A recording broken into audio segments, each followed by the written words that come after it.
TDP చాలా నిష్పాక్షికంగా ఉందో లేదా ఈసీ నిష్పాక్షంగా వ్యవహరించిందో అన్నట్టు ఈ పత్రికల్లో దాన్ని ఉపయోగించుకుని బ్యానర్లు పెట్టడమే ఆశ్చర్యంగా ఉంది. ఏదైతే మేము చెప్తూ వచ్చామో అదే జరిగింది. తెలుగు వైఎస్ఆర్ కాంగ్రెస్ పార్టీ మళ్లీ చెప్తున్నాం, జగన్మోహన్ రెడ్డి గారు కానీ మా పార్టీ కానీ ఎట్టి పరిస్థితుల్లోనూ ప్రజలములో మమేకమై ప్రజల ఆకాంక్షలకు తగినట్టు ప్రజలకు దీనికి తగినట్టు చేసి తద్వారా బ్లెస్సింగ్స్ తీసుకొని మళ్లీ పాలనలో కొనసాగాలనుకుంటామే తప్ప ఇట్లా అడ్డగోలుగా వ్యవస్థల్లో దూరో ఎవరినో ఎస్పీలను పెట్టుకునో ముగ్గురు కలెక్టర్లను పెట్టుకునో దాని ద్వారా ఎన్నికలు మేనేజ్ చేసి రిజల్ట్స్ ఏవో వస్తాయి అనుకోను ఇప్పుడు కూడా రాస్తున్నాడు ఆయన. ఆశ్చర్యం వేస్తుంది. ఈ ఆఫీస్ ఏదో అప్గ్రేడ్ చేయొద్దు మొన్న రాశాడు. ఇది పథకాలు ఆపేసి కాంట్రాక్టర్లకు బిల్లులు పే చేస్తున్నారు. అసలు ఏమనుకుంటాడో అర్థం కావట్లేదు ఆయన చంద్రబాబు నాయుడు. అధికారం లేక ఆల్రెడీ వచ్చేసాను అనుకుంటున్నాడు. మధ్యలో 5 ఏళ్ళు గ్యాప్ వచ్చినా కూడా తనకుంగా ఇది దిగినట్లేదు. ఇది కూడా ఈ ఆఫీస్ ఏదో పంచాయతీ ఆఫీసా స్టేట్ గవర్నమెంట్ అంటే? పంచాయతీ ఆఫీసు ఇంకో దగ్గర ఎక్కడ మారుమూల తెలియని దీంట్లో ఏ కనెక్టివిటీ లేని చోట ఏదైనా ఫైళ్లు తారుమారు అది అనుకోవచ్చు. ఒక స్టేట్ ఒక గవర్నమెంట్ అనేది అది ఎవరైనా ఉండొచ్చు. రికార్డులన్నీ మాయమైపోతున్నాయి. ఈ ఆఫీస్ అప్గ్రేడ్ చేయొద్దు అంటే ఏదో ఈయన వచ్చేస్తున్న ఇంప్రెషన్ ఇస్తా స్టేట్మెంట్లు ఇవ్వడము లేదా గవర్నర్ కొందరికి లెటర్లు రాయడము. ఏమాత్రం ఆయన ధోరణి మారలేదు ఈ ఎన్నికలు అయిపోయిన తర్వాత కూడా అనేది అర్థమవుతుంది.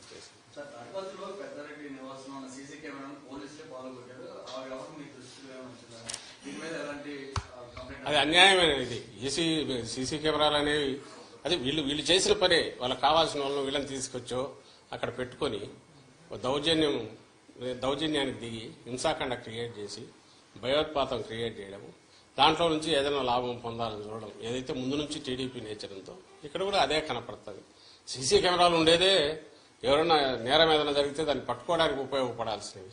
పోలీసులు పోయి దాన్ని పగలగొట్టడం అంటే ఇంకా అంతకంటే ఘోరం ఏమైనా ఉంటుందా? దాని మీద ఈసీకి మళ్ళీ కంప్లైంట్ పెడుతున్నాము, ఇది చేస్తాం. కానీ ఈ మొత్తం ఈ 10-15 ఈ మన ఎన్నికలు అయినప్పటి నుంచి జరుగుతున్నవి చూస్తే మాత్రం టార్గెటెడ్గా తెలుగుదేశం పార్టీ ఈ ఎలక్షన్ కమిషన్ లో తనకు మేము చెప్తున్నాము. ప్లస్ అన్నిటికంటే ఇదేంటే ఎవరు మన తెలుగుదేశం పార్టీ కూడా ఆ రోజు సపోర్ట్ చేసింది. అది కూడా మేము తెచ్చి చూపించాము. అయినా సరే దాని మీద అడ్డగోలుగా అది ఇంకా ప్రపంచం బద్దలైపోతోంది, తలకిందులు అవుతోంది, ఆస్తులు ఎవరివి ఎక్కడా ఉండవని అంతవరకు తీసుకెళ్లి వాళ్ళ ఆఖరికి చేసిన డ్రామాలన్నీ నాకు తెలియగలుగుతాను. మళ్ళీ ఈ రోజు దాని గురించి మాట్లాడట్లా.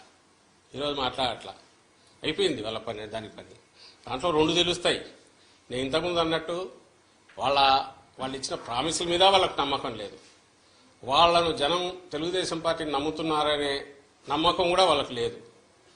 బెదరగొట్టడం ద్వారా ఏదో చేయాలని, భయపెట్టడం ద్వారా ఏదో జరగబోతోంది చేయాలని ల్యాండ్ టైటిలింగ్ యాక్ట్ అనేది అది వచ్చేసింది. అది వస్తే మీ బతుకులన్నీ ఇదైపోతాయి, మీ ఆస్తులు మీవి కాదని ప్రచారం చేయాలని చూశారు.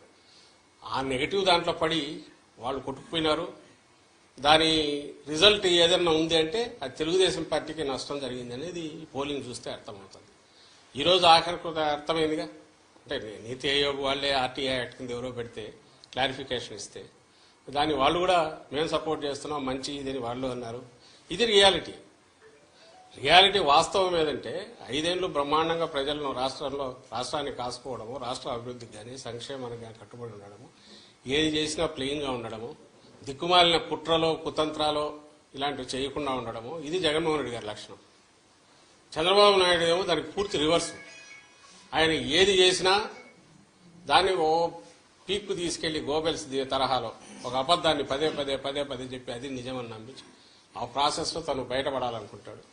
బయటపడడం కాదు, మునుగుతాడని ప్రతిసారి రుజువు అవుతున్నా కూడా ఆయన అదే ప్రయత్నం చేస్తాడు. ఇప్పుడు కూడా దానికే పోయాడు. అంతకంటే ఫార్స్ ఏది ఉండదు ల్యాండ్ టైటిలింగ్ యాక్ట్ మీద అతను ఆడిన డ్రామా. ప్రతి ఒక్కరికి తెలుసు ఈ బిల్డింగ్ ఎవరిదో రెంట్కి తీసుకున్నావు, వాళ్ళ ప్రకారం ఈయన భయపడి ఉండాలి. ఆ పక్కన పొలం ఉంది, వాళ్ళు భయపడి ఉండాలి. ఇంకో పక్క ఎవరు భయపడతారు? ఎవరి ఆస్తులకు ప్రమాదం వచ్చింది? ఏమీ రాలే.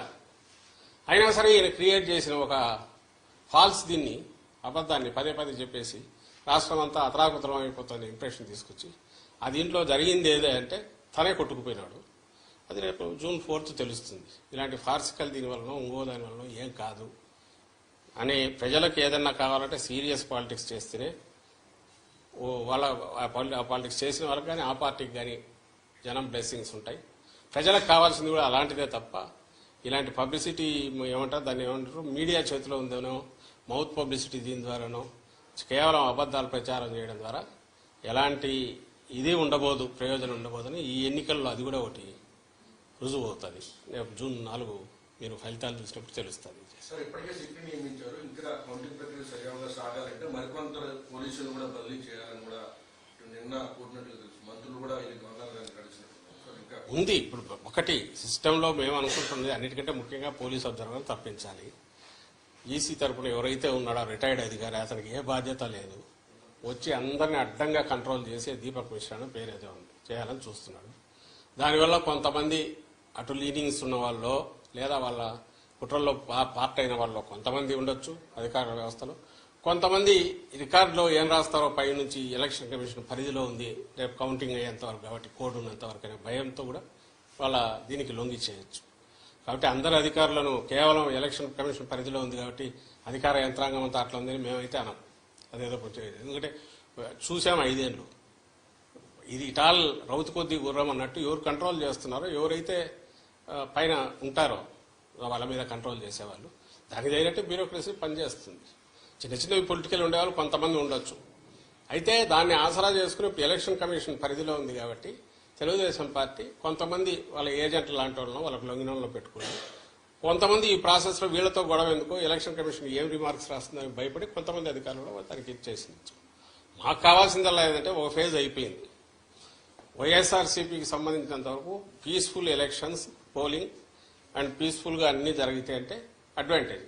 ఎందుకంటే మేము స్ట్రైట్ పాలిటిక్స్ ప్లే చేసేవారు, కుట్రలు తెలియదు, ఓపెన్గా ఉంటాం పార్టీ యాజ్ సచ్. ఎందుకంటే లీడర్ అట్లుంటాడు కాబట్టి దాపరికాలు ఉండవు. ఒకటే లైన్ ఏదైనా ఉంటే అది చెప్తారు, చెప్పిందే చేస్తారు.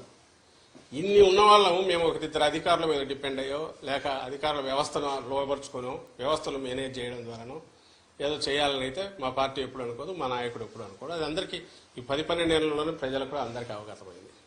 ఆ దుర్లక్షణం ఉండేది వ్యవస్థలను పాడు చేయడము, మేనేజ్ చేసుకోవడము, మ్యానిపులేట్ చేయడము, తద్వారా పవర్లోకి రావాలనుకోవడం, దాంట్లో బోర్ల పడడం, మళ్ళీ అయినా సరే బుద్ధి రాకపోవడం, అది తెలుగుదేశం పార్టీకి చంద్రబాబు నాయుడు లక్షణం. కాబట్టి మేము అధికారులందరినీ మార్చమనడము ఇంకోటి కూడా అనం.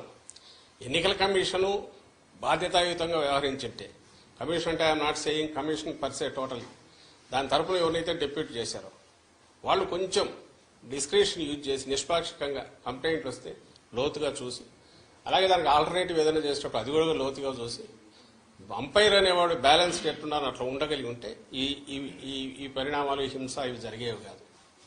ఇప్పటికైనా అలాంటివి జరగాలంటే ఆ పోలీస్ అబ్జర్వర్ను మార్చాలనేది మా విజ్ఞప్తి. ఆల్రెడీ అది కూడా ఎలక్షన్ కమిషన్ పంపించాం, ఈ రోజు కూడా మళ్ళీ పెడుతున్నాం. అది జరిగితే మిగిలినవన్నీ గాడిలోకి అవే పడతాయి. అండ్ కౌంటింగ్లో మాది శక్తివంతమైన పార్టీ, గట్టిగా ఉంటారు, అందరూ ఏజెంట్లు ఎక్కడికెక్కడ కూర్చుంటారు. మేమే అధికారాన్ని నమ్ముకొని దాని ద్వారా ఏదో చేయాలనుకునే వాళ్ళం కాదు. పార్టీ వ్యవస్థాగతంగా ఉంది, కింద అభ్యర్థులు స్ట్రాంగ్గా ఉన్నారు కాబట్టి అక్కడ ఏదో జరుగుతుంది ఇదేం మాకు లేదు. దాన్ని ఎదుర్కోలేనంత దీంట్లో కూడా పార్టీ లేదు. ఓన్లీ థింగ్ ఈజ్ దానికి అవకాశం లేకుండా చేయడం అనేది ఎన్నికల కమిషన్ బాధ్యత. అది ఆ బాధ్యత సక్రమంగా నిర్వర్తించాలని అయితే మేము కోరుకుంటాం.